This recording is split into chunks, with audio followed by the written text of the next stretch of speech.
Industry rant of the day. The industry has like this weird obsession with specificity, and a lot of different aspects of the industry doesn't.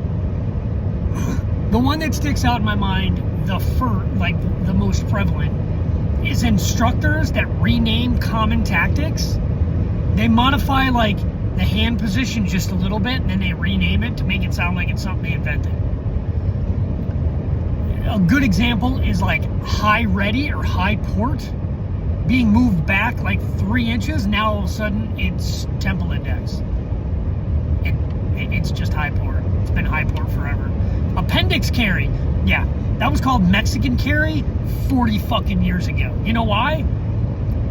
Mexican sicarios used to stuff the gun down their pocket. They would pop it out with one finger, and that they kept in their opposite side pocket, draw it out with their primary hand, shoot the bad dude that they were paid to shoot, drop the gun and disappear. Their gun had 1 round in it. That was it.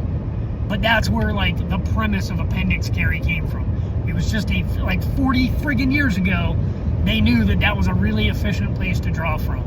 Now it's called appendix because apparently you can't call anything by a name that is specific to a country.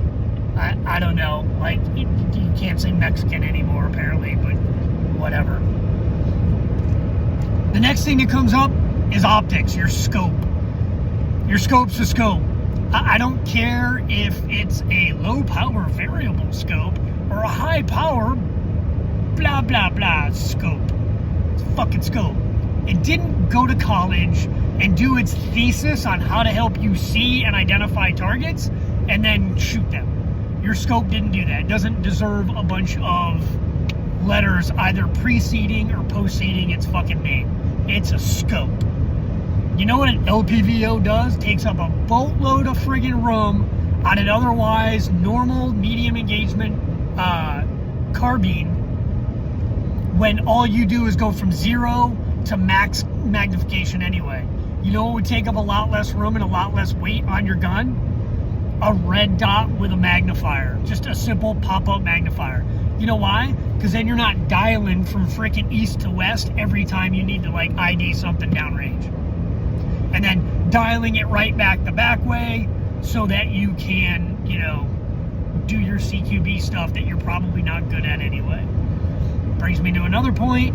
Get good at the things you suck at. If you suck at CQB, practice that shit more.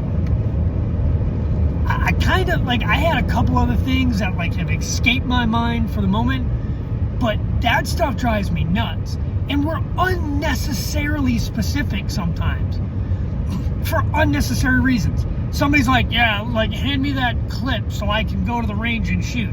You know the dude means magazine. If they're willing to learn and train, you don't have to belittle them just because, like, you know the proper term and they don't. You could be polite and be like, hey, dude, that's not a clip. A clip is a storage device or feeding device that we use in an M1, which I don't have as an example for you anyway, but I understand what you're saying. You need a magazine. You could be that guy instead of, it's a magazine.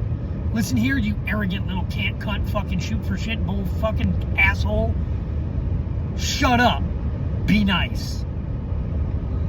Now, where that same conversation is actually relevant and actually useful to have is when the dude that works for you starts belittling it and trying to take away your rights.